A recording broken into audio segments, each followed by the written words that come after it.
Guarantee ಯೋಜನೆಗಳನ್ನು ಅನುಷ್ಠಾನ ಮಾಡಬೇಕು ಅಂತೇಳಿ ಕಾಂಗ್ರೆಸ್ಸಿನ ಪದಾಧಿಕಾರಿಗಳು ಯಾರಿದ್ದಾರೆ ಆ ಪದಾಧಿಕಾರಿಗಳಿಗೆ ಸರ್ಕಾರದ ಸಂಬಳವನ್ನು ಪ್ರತಿ ತಿಂಗಳು ಸುಮಾರು 15ರಿಂದ 20 ಕೋಟಿ ರೂಪಾಯಿ ಹಣವನ್ನು ಅವರಿಗೆ ಕೊಡ್ತಾ ಇದ್ದಾರೆ. ಅದರ ಜೊತೆಗೆ ಎಲ್ಲ ತಾಲೂಕುಗಳಲ್ಲೂ ಕೂಡ ಅವ್ರಿಗೆ ಒಂದು ಆಫೀಸನ್ನು ಕೂಡ, ಅಂದರೆ ಅದು ಪೂರ್ತಿ ಖರ್ಚು, ಆಫೀಸಿನ ಖರ್ಚು ಪೂರ್ತಿ ಸರ್ಕಾರದ ಮೇಲೆ ಬರ್ತೈತೆ. ಒಬ್ಬೊಬ್ಬರಿಗೆ ರಾಜ್ಯ ಮಟ್ಟದಲ್ಲಿ 40,000 ರೂಪಾಯಿ ಸಂಬಳ, ತಾಲೂಕು ಮಟ್ಟದಲ್ಲಿ 25,000 ರೂಪಾಯಿ ಸಂಬಳ. ಇದು ಕಾಂಗ್ರೆಸ್ ಆಫೀಸಿಂದ ದುಡ್ಡು ಕೊಡ್ತಾ ಇಲ್ಲ, ಸರ್ಕಾರದ ಟ್ಯಾಕ್ಸ್ ಪೇಯರ್ಸ್ ಯಾರು ತೆರಿಗೆದಾರರಿದ್ದಾರೆ ಅವರ ಹಣವನ್ನು ತೆಗೆದುಕೊಂಡು ಕಾಂಗ್ರೆಸ್ಸಿನ ಕಾರ್ಯಕರ್ತರು ಮಜಾ ಹೊಡೆಯೋಕ್ಕೆ, ಲೂಟಿ ಮಾಡೋಕ್ಕೆ ಮಾಡ್ತಾಯಿದ್ದಾರೆ. ಈಗಾಗಲೇ ಅವರು ಎಲ್ಲ ರೇಷನ್ ಅಂಗಡಿಗಳನ್ನು ಮೀಟಿಂಗ್ ಕರೀತಾ ಇದ್ದಾರೆ, ಅವ್ರಿಗೆ ಮಂತ್ಲಿ ಫಿಕ್ಸ್ ಮಾಡ್ತಾ ಇದ್ದಾರೆ, ಮಂತ್ಲಿ ಹಣ ಕೊಡಬೇಕು ಅಂತೇಳಿ ಬೆದರಿಕೆ ಆಗ್ತಾ ಇದ್ದಾರೆ ಅವ್ರಿಗೆಲ್ಲರಿಗೂ. ಅಂದರೆ ಇವತ್ತು ಸರ್ಕಾರದ ಖಜಾನೆ ಖಾಲಿಯಾಗಿದೆ, ನಮ್ಮ GDP ಗ್ರೋತು ಕಡಿಮೆ ಆಗಿದೆ, ಹಣದುಬ್ಬರ ಜಾಸ್ತಿ ಆಗಿದೆ.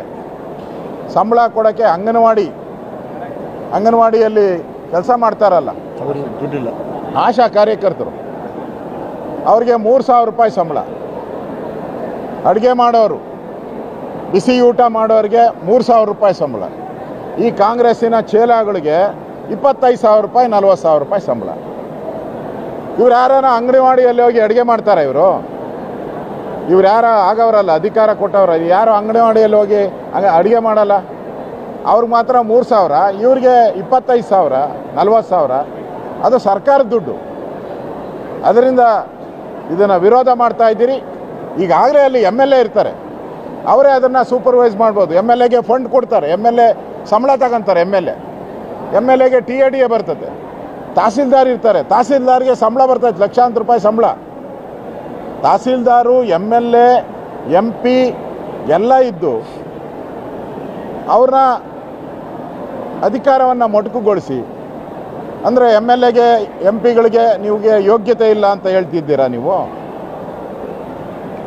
ಅಂದರೆ MLAಗಳಿಗೆ ಅವಮಾನ ಮಾಡೋ ರೀತಿ ಇವತ್ತು ಕಮಿಟಿಗಳನ್ನು ಮಾಡಿ ಸರ್ಕಾರ, ಕಾಂಗ್ರೆಸ್ ಆಫೀಸು ದುಡ್ಡು ಕೊಡಬೇಕಾಯ್ತು ಅವ್ರಿಗೆ, ಅದರ ಬದಲಾಗಿ ಸರ್ಕಾರದಿಂದ ದುಡ್ಡು ಕೊಡೋವಂಥ ಮಾಡಿ ಸರ್ಕಾರದ ಟ್ಯಾಕ್ಸ್ ಪೇಯರ್ಸ್ಗೆ ಅವಮಾನ ಮಾಡಿದ್ದೀರಾ.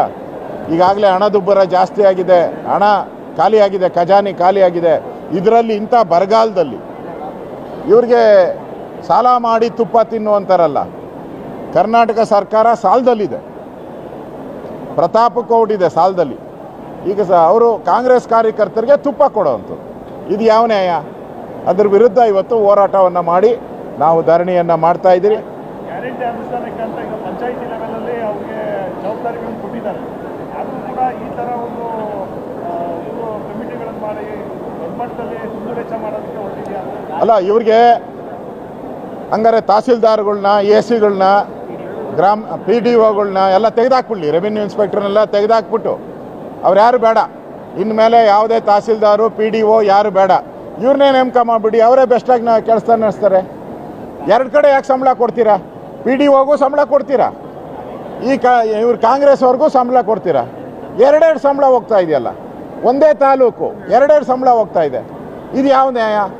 ಟ್ಯಾಕ್ಸ್ ಪೇಯರ್ಸ್ ಪಾಪ ಕಷ್ಟ ಬಿದ್ದು ಬೀಡಿ ಸೇದೋರು, ಎಣ್ಣೆ ಹೊಡೆಯೋರು, ಸೋಪ್ ತಗೊಳೋರು, ಬರ್ತ್ ಸರ್ಟಿಫಿಕೇಟ್ಗೆ ದುಡ್ಡು, ಡೆತ್ ಸರ್ಟಿಫಿಕೇಟ್ ದುಡ್ಡು, ಆಸ್ಪತ್ರೆಗೆ ಹೋದರೆ ದುಡ್ಡು, ಈ ಎಲ್ಲ ದುಡ್ಡನ್ನು ತೆಗೆದುಕೊಂಡು ಈ ಮನೆಯಾಳ ಕಾಂಗ್ರೆಸ್ ಅವರು ಲೂಟಿ ಹೊಡಿತಾ ಇದ್ದಾರೆ.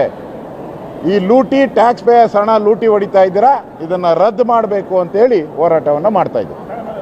ಕೇಸಲ್ಲಿ ಈಗ ಗೌರವ್ ಗುಪ್ತಾನ ತನಿಖಾಧಿಕಾರಿಯಾಗಿ ನೇಮಕ ಮಾಡಿದ್ದಾರೆ ಸರ್, 1 ವಾರ ಆದಮೇಲೆ. ಯಾಕಂದರೆ ರಾಜಕಾರಣಿಗಳ ಮತ್ತು ಸಚಿವರ ಮಟ್ಟದ ಕಾಲೆಲ್ಲ ಹೇಗೆ ಮಿಸ್ಯೂಸ್ ಆಗಿರೋ ಏನೋ ತನಿಖೆಗೆ ಆದೇಶಿಸಿದ್ದಾರೆ. ಇದು ಸರ್ಕಾರ ನೆನ್ನೆನೇ ನಾನು ವಿಧಾನಸಭೆಯಲ್ಲಿ ಹೇಳಿದ್ದೀನಿ, ಅವರಿಗೆ ಪೊಲೀಸು ಜೀಪಲ್ಲಿ ಯಾವಾಗೂ ಕರ್ಕೊಂಬರ್ತಾ ಇದ್ದಾರಂತೆ. ಕಳ್ತನ ಮಾಡಿದ ಮೇಲೆ ಪೊಲೀಸ್ ಜೀಪಲ್ಲಿ ಕರ್ಕೊಂಬಂದು ಮನೆಗೆ ಬಿಡ್ತಾ ಇದ್ದಾರಂತೆ. ಅಂದರೆ ಸರ್ಕಾರನೇ ಇದರಲ್ಲಿ ಭಾಗಿಯಾಗಿದೆ ಅನ್ನೋದು ನಮ್ಮ ನೇರ ಆಪಾದನೆ. ಅವರಿಗೆ ಪ್ರೋಟೋಕಾಲ್ ಹೆಂಗೆ ಕೊಟ್ಟರು, ಅವ್ರನ್ನ ಹೆಂಗೆ ಎಸ್ಕಾರ್ಟ್ ಕೊಟ್ಟರು, ಇದೆಲ್ಲ ತನಿಖೆ ಆಗಬೇಕಾಗಿದೆ. ಅದಕ್ಕೆ ಸರ್ಕಾರ ಇವತ್ತು ತಪ್ಪಿತಸ್ಥರ ಸ್ಥಾನದಲ್ಲಿದೆ.